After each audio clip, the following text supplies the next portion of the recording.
দেওয়ার, কারণ কোরআনের কথা বলার অনুমতি দিয়েছেন কে? আল্লাহ। তাহলে দুনিয়ার কোন মানুষের কাছ থেকে আমরা অনুমতি নিব না, ঠিক কিনা? এই ফ্যাসিস্ট মুক্ত পরিবেশ আল্লাহ তাআলা কথা বলার তৌফিক দান করলেন, সে মহান রবের প্রতি আমরা শুকরিয়া আদায় করছি। সকলেই বলি আলহামদুলিল্লাহ। আবারও বলছি আলহামদুলিল্লাহ।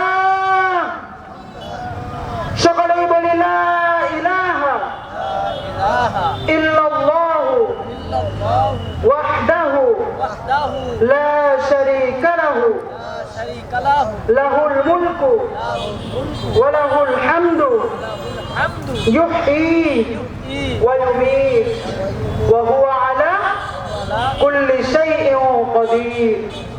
আমরা আল্লাহ তাআলার প্রশংসা আদায় করলাম, দরুদ পেশ করছি সেই মহান মানবের প্রতি যার আদর্শে আদর্শিত হতে পেরে আমি নিজেকে ধন্য মনে করতেছি। আপনারা কি মনে করেন?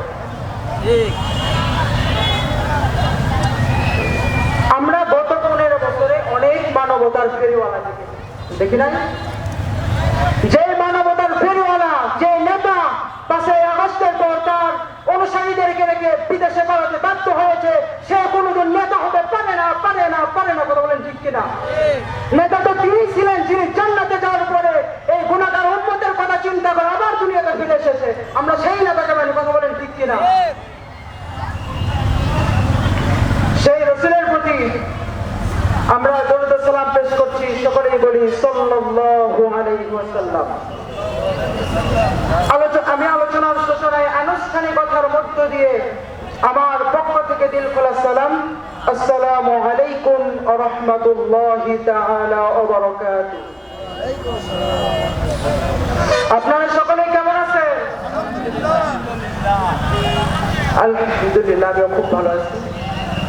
আমি কোরআনুল কারীম থেকে ছোট্ট একটি আয়াতে কারিমা তেলাওয়াত করেছি, এর উপর কিছু কথা বলবো। আপনারা শুনবেন তো ইনশাআল্লাহ? ইনশাআল্লাহ, ইনশাআল্লাহ। সবাই বলুন আউযু বিল্লাহি মিনাশ শাইতানির রাজীম বিসমিল্লাহির রাহমানির রাহিম ইয়া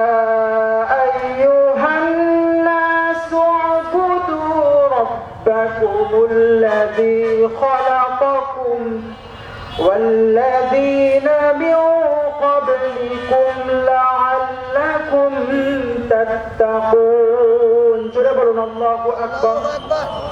আল্লাহ তাআলা বলেন ইয়া আইয়ুহান নাস, হে মানব সকল। আল্লাহ কিন্তু মুসলমানদেরকে বলে না। আচ্ছা বলেন তো, এই কোরআনুল কারীম কি শুধু মুসলমানদের? না, এই কোরআনুল কারীম সবার। সেজন্য কবি বলেন এ বাণী সকলের নয়, শুধু মুমিনের, যারা ঈমান চলে ফল পাবে কোরআনের। ঠিক কিনা? তাহলে এই কোরআন যে সকলের কিতাব, এতে কোনো সন্দেহ নাই। কারণ আল্লাহ তাআলা কোথায় বলেন না হুদাল লিল মুসলিম, আল্লাহ বলেছেন হুদাল লিন নাস, এটা সমস্ত মানব জাতির জন্য হেদায়েতের একটি কিতাব। বলি সুবহানাল্লাহ। আর এই কিতাবটা কেন নাযিল করা হয়েছে? এই কিতাবটা নাযিল করা হয়েছে এই জন্য আল্লাহ তাআলা সেটাও কোরআনুল কারীমের মধ্যে বলেছেন। আল্লাহ তাআলা বলেন আলিফ লাম রা কিতাবুন আনজালনাহু ইলাইকা লিতুখরিজান নাসা মিনাজ যুলুমাতি ইলান নূর। জোরে বলুন আল্লাহু আকবার। আল্লাহ বলতেছেন বান্দারে, এই কিতাব এই জন্য অবতীর্ণ করেছি যাতে করে তোমাদের মধ্যে যারা অন্ধকারের পথে রয়েছে, যারা জুলুমের পথে রয়েছে, তারা যেন আলোর পথে আসতে পারে, নূরের পথে আসতে পারে। এই জন্য নাযিল করেছি। আর এই কিতাবের আরেকটা নাম হচ্ছে ফুরকান। জোরে বলে আল্লাহু আকবার। ফুরকান শব্দের অর্থ হচ্ছে সত্য মিথ্যার পার্থক্যকারী। আল্লাহ তাআলা কোরআনুল কারীমের মধ্যে ফুরকান নামে একটি সূরা নাযিল করেছেন। আল্লাহ তাআলা বলেন তাবারাকাল্লাযী নাযালাল ফুরকানা আলা আবদিহি লিয়াকুনা লিল আলামিনা نذيرا তিনিই তো রহমান, যিনি তার বান্দাদের জন্য সত্য মিথ্যা পার্থক্য করার জন্য একটি কিতাব দান করেছেন। বলেন তো সেই কিতাবটার নাম কি? আল কোরআন। আল কোরআন। আচ্ছা, সত্য মিথ্যার পার্থক্যকারীর জন্যই তো আল্লাহ তাআলা এই কিতাবটা দান করেছেন, ঠিক না? তাহলে একটা দেশের মধ্যে মানুষ যখন সত্য মিথ্যা নিয়ে যখন কেসাল বেঁচে যায়, তখন মানুষ কোন জায়গায়? সত্যের দিকে। মানুষ তখন কিন্তু কোর্টে যায়, ঠিক না? কারণ তার আশা থাকে যে এই জায়গায় গেলে আমি হয়তো সঠিক বিচারটা পাবো, সে মনে করেই তো যায়। কিন্তু সেই জায়গাতে, আসল জায়গাতে যদি এই কিতাবটা যদি না থাকে, তাহলে কি দিয়ে বিচার হবে? বিচার মাজলুম বারবার জুলুম হচ্ছে এই কারণে, কারণ কিতাবটার আসল জায়গায় নাই।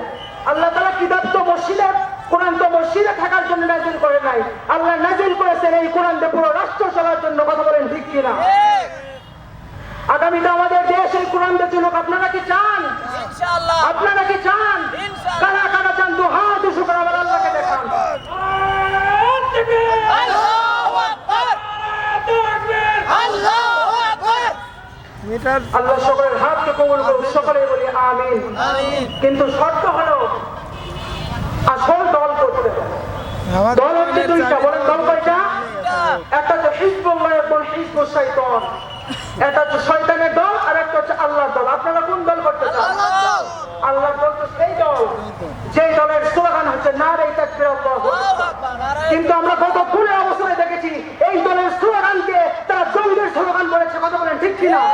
কিন্তু এটা কি জঙ্গির স্লোগান?